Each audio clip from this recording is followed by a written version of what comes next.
Esta é a história do dia da Rádio Observador. Como é que a Santa Casa perdeu a fortuna? E o Governo pediu uma reunião urgente com a Santa Casa da Misericórdia por causa do anúncio dos cortes nos apoios às federações desportivas. Um anúncio que surge a menos de um ano para os Jogos Olímpicos. É o sinal mais recente de um problema que começou a desenhar-se ainda antes dos prejuízos. Em 2019, a Santa Casa da Misericórdia tinha lucros de quase 40 milhões de euros e resultados positivos acumulados de 650 milhões. Agora, prepara-se para cortar nos apoios ao desporto, está a perder negócio no jogo, acumula perdas crónicas na saúde, não publica a prestação de contas há 2 anos, tem em marcha uma auditoria externa independente e está a reavaliar projetos e parcerias. Como é que chegamos aqui? E como é que se inverte uma tendência de queda para a qual alguns já tinham avisado?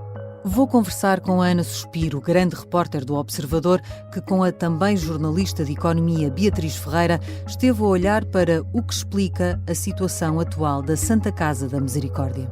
Eu sou a Sara Antunes de Oliveira e esta é a história do dia. Bem-vinda, Ana Suspiro. Olá, Sara. Vamos começar por aquilo que a Santa Casa já foi. Há 3 anos tu fizeste um trabalho profundo sobre a Santa Casa da Misericórdia, que era, na altura, uma instituição que respirava saúde. Pelo menos parecia, não é? Eu olhei para as contas da Santa Casa da Misericórdia de Lisboa dos últimos, salvo erro, 5 anos, e na altura o último relatório de contas disponível era o de 2019, e de facto os dados eram muito bons, não é? Ou seja, as receitas eram sólidas, os resultados muito bons, tinham até, eu lembro-me de ter ficado espantada por a Santa Casa ter depósitos bancários de 200 e tal milhões de euros, quer dizer, assim uma coisa, normalmente uma instituição com tanto dinheiro investe e aplica, não fica parado no banco. Pareceu-me de facto que a Santa Casa era uma instituição muito, muito sólida e no papel de facto ela era.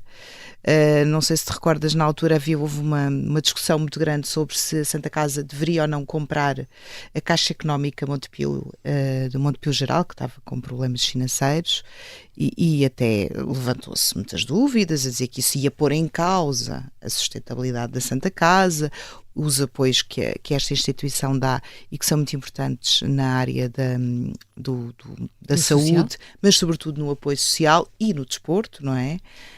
Portanto, e na altura foram, de alguma forma, esse negócio não foi para a frente. Não foi para a frente, mas a saúde financeira acabou, de facto, posta em causa. O que é que começou a correr mal? Várias coisas.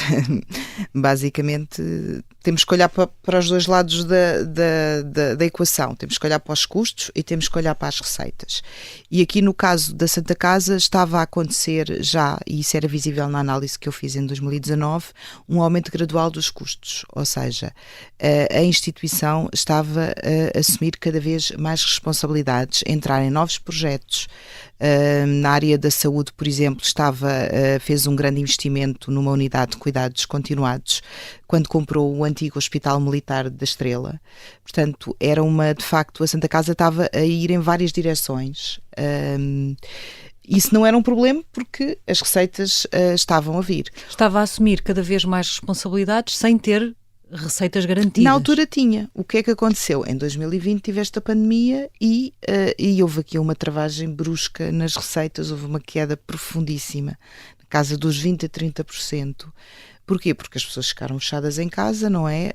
E grande parte das receitas dos jogos sociais são conseguidas fisicamente nas lojas e nos agentes que vendem a lotaria e que vendem a famosa raspadinha, não é? Ou que vão registar o Euro-Milhões. Exatamente. Ou que vão fazer portanto, todos esses jogos. E tudo isso desapareceu, enfim, caiu brutalmente. Obviamente que alguma coisa se manteve online e depois houve alguma recuperação, mas o problema é que esse afundanço, digamos assim, que a pandemia provocou do lado das receitas, acelerou também uma coisa que já se sabia que ia acontecer, mas que começou a acontecer mais depressa, que era a fuga dos digamos, apostadores, não é? Das pessoas que estão nos jogos sociais para o jogo online.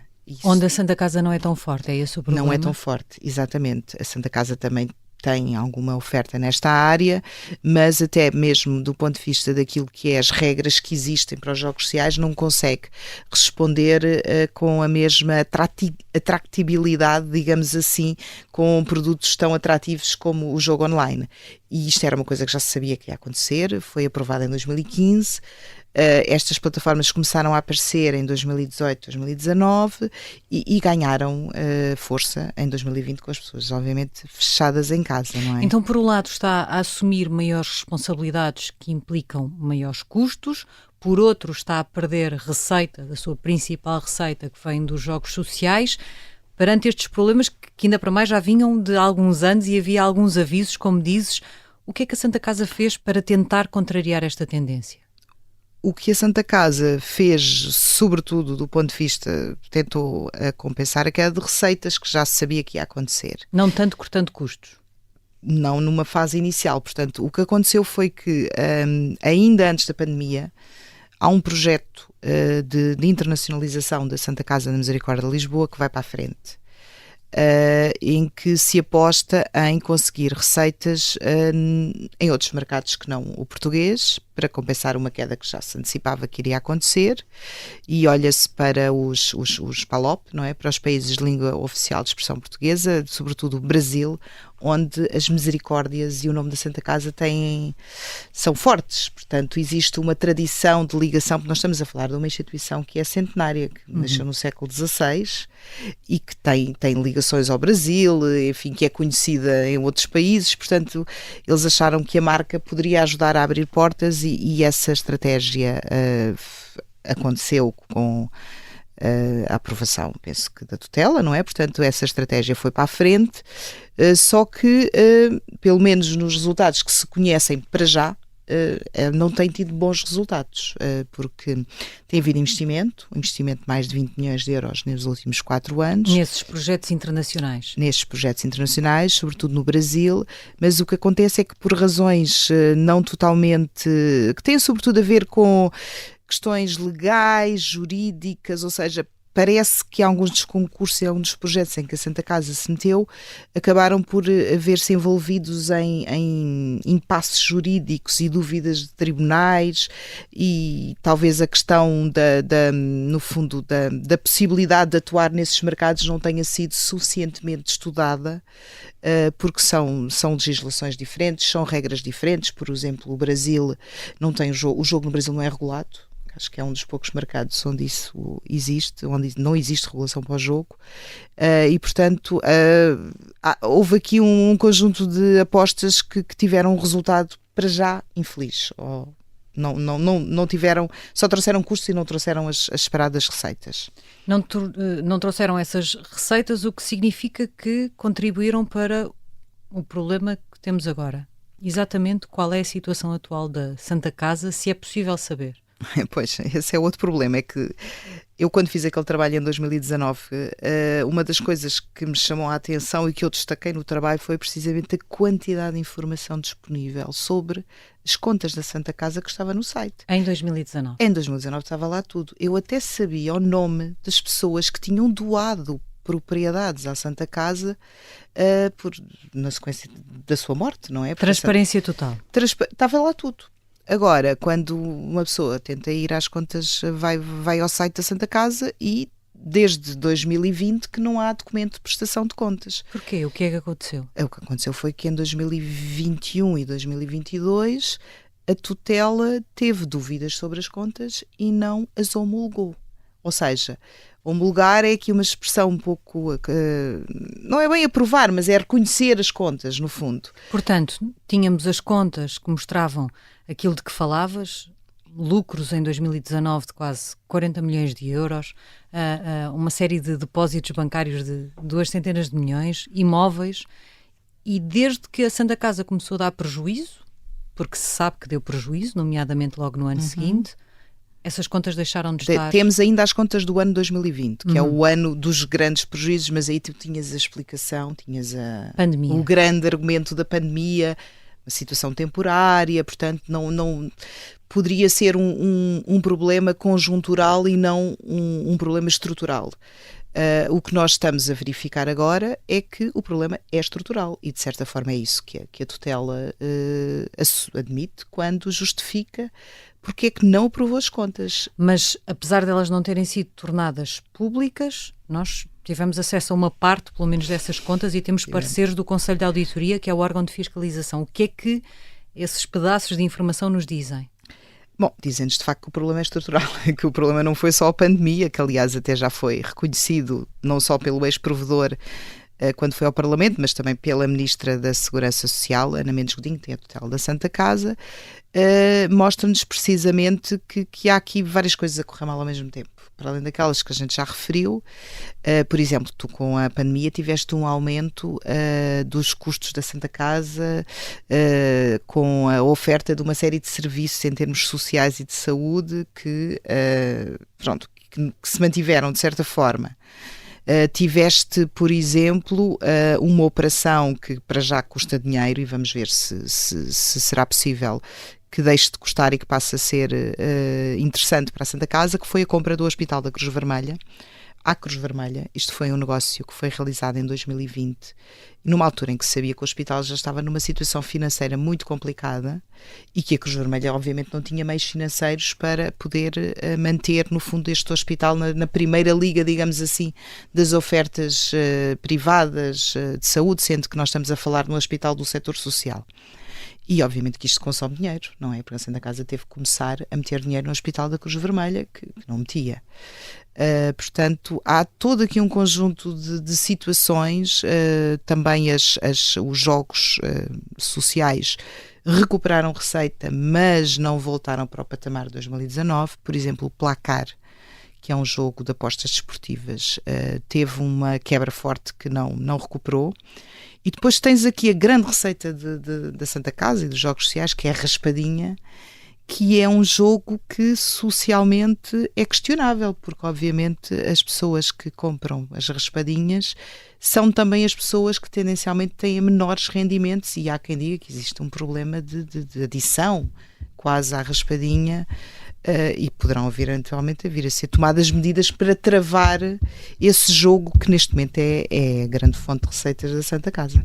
Mantendo-se, portanto, esse enorme desequilíbrio nas contas. Nós já voltamos à conversa com Ana Suspiro, grande repórter do Observador.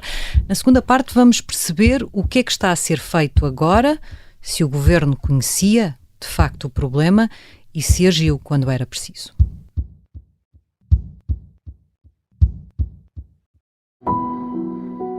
Esta é uma história de intrigas, segredos e traições. É uma história de agentes secretos e de um agente secreto em particular. Vladimir Vladimirovich Putin. Esta é a história escondida de como Vladimir Putin montou uma teia de poder e guerra que começou no KGB e acabou na Ucrânia.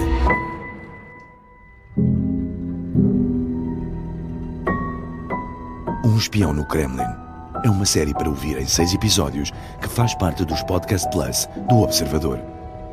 Já pode ouvir todos os episódios no site do Observador, nas plataformas de podcast ou no YouTube.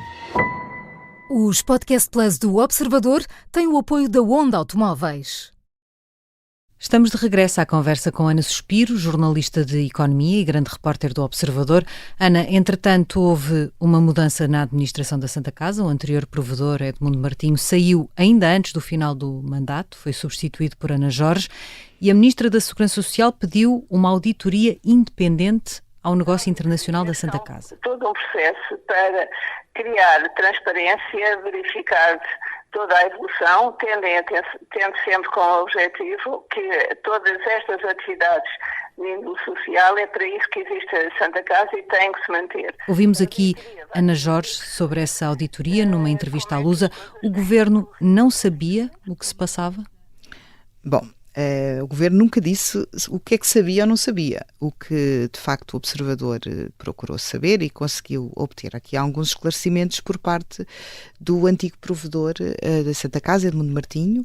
Foi sob o seu legado, digamos assim, que começou o projeto de internacionalização e também a operação do Hospital da Cruz Vermelha.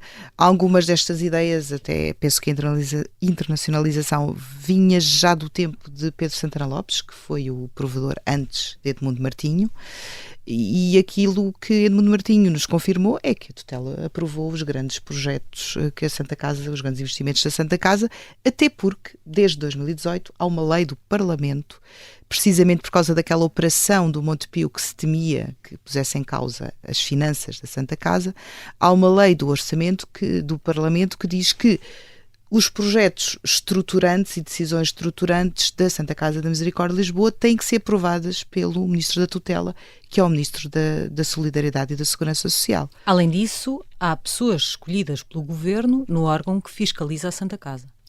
Para além de ser o Governo que nomeia o provedor, mas nomeia o provedor e depois, pronto.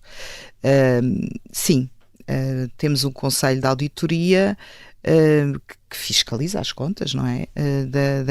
Da entidade, e que é presidido por uma pessoa indicada pelo Ministério das Finanças, que neste caso é um antigo Inspetor-Geral das Finanças, portanto uma pessoa com muito conhecimento de controle financeiro e de situação da Santa Casa, naturalmente, até já lá está há bastante tempo, que é o Dr. Vítor Brás. Depois tínhamos uma pessoa nomeada pela Segurança Social e depois pelo Ministério da Segurança Social, que tem a tutela, e depois temos um ROC, um Revisor Oficial de Contas, que é quem faz a fiscalização das contas, e tanto quanto o observador conseguiu ver das contas que fomos tendo acesso assim um bocadinho por meios menos ortodoxos, digamos assim, não houve, portanto, este Conselho de Auditoria obviamente que levantou dúvidas, levantou questões, mas nunca deixou de aprovar as contas, e a certificação legal, o Revisor Oficial de Contas, aprovou as contas sem qualquer reserva, sem qualquer dúvida sobre a verdade do que elas mostram. Portanto,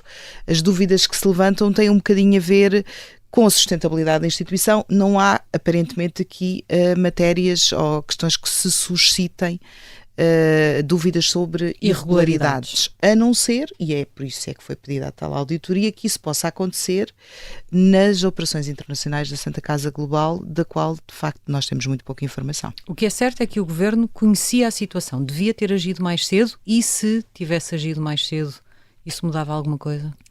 Quer dizer, podia sempre ter agido mais cedo. Parece-me evidente que poderia ter-se tentado, de alguma forma, ou se calhar perceber aqui mais antecipadamente os problemas que aí vinham e eventualmente ter-se controlado um bocadinho a expansão dos custos da Santa Casa. Por exemplo, quando há esta compra deste negócio da Cruz Vermelha, nós estamos a falar de uma instituição gestora, que é a Santa Casa, que tem unidades de saúde que explora e que dão prejuízos todos os anos. Um deles é o Hospital de Santana Ortopédico na Parede, o outro é o Centro de Reabilitação de Alcoitão, obviamente presta um serviço valiosíssimo em termos do sistema de saúde português.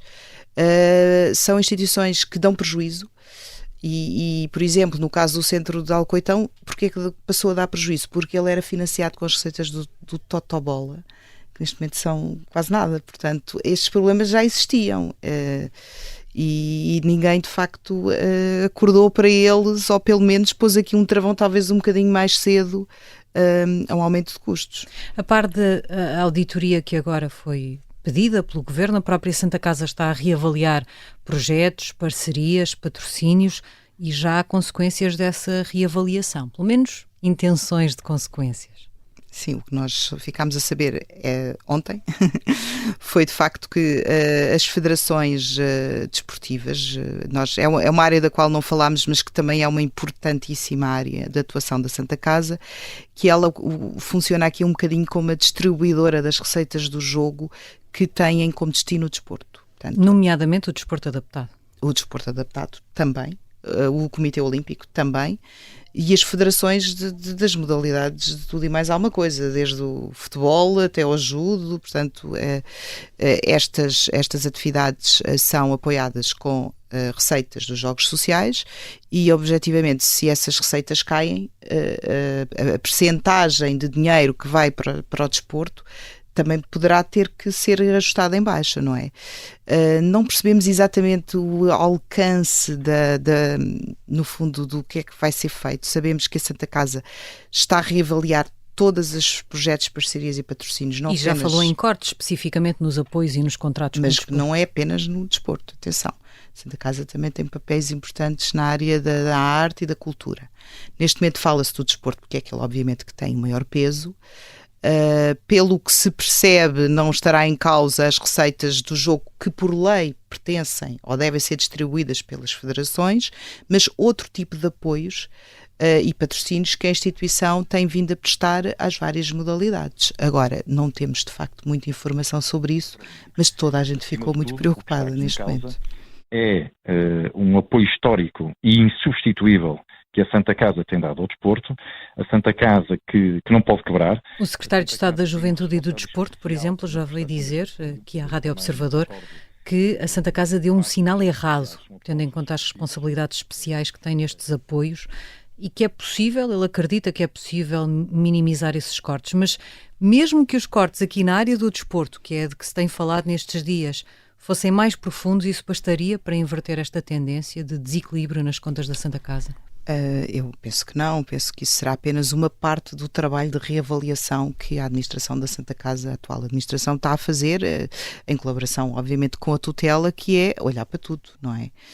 Obviamente que vão ter que olhar para essa matéria, os apoios, mas vão ter que olhar para os custos e vão ter que olhar para a sua própria estrutura. Havia aquelas críticas também, sobre a estrutura também dos dirigentes. Há muitos dirigentes, de facto, que têm um bocadinho a ver também com o facto de haver muitos equipamentos geridos pela Santa Casa, e isso também dará origem à duplicação, se calhar, de estruturas dirigentes. Que foram engordando ao longo dos últimos anos. Exatamente, foram engordando porque a Santa Casa foi cada vez criando mais instituições, mais unidades disto, unidades daquilo, portanto há aqui uma multiplicação de equipamentos também que faz com que haja mais chefias. E depois há também uma questão da qual não falámos, mas que é relevante, que é o património imobiliário da Santa Casa, que é muito, em número, mas que é difícil de rentabilizar. Porquê? Porque os ativos mais valiosos são usados pela própria Santa Casa na sua atividade. E depois há imóveis que são doados pelas pessoas, mas ou seja, a Santa Casa não pode fazer o que quer desses imóveis, eles têm que ser utilizados para determinados fins. Por exemplo, muitas vezes é abrir um centro de apoio a idosos, enfim, não pode chegar ao mercado e vendê-los. E depois, mesmo para ganhar dinheiro com o imobiliário, é preciso gastar dinheiro. Antes de ganhar dinheiro tens que gastar dinheiro. Tens que investir em projetos imobiliários e a Santa Casa, neste momento, a situação financeira se calhar não lhe permite investir aquilo que seria necessário para rentabilizar esses ativos. Poderá vendê-los eventualmente, e ela já estará a tentar fazê-lo, nomeadamente junto das autarquias, mas obviamente que vai ser preciso olhar para os dois lados da equação para resolver este problema. Obrigada, Ana. Obrigada eu, Sara. Ana Suspiro é jornalista de economia e grande repórter do Observador. Esta foi a história do dia. A sonoplastia é do Artur Costa, a música do genérico é do João Ribeiro. Eu sou a Sara Antunes de Oliveira. Até amanhã.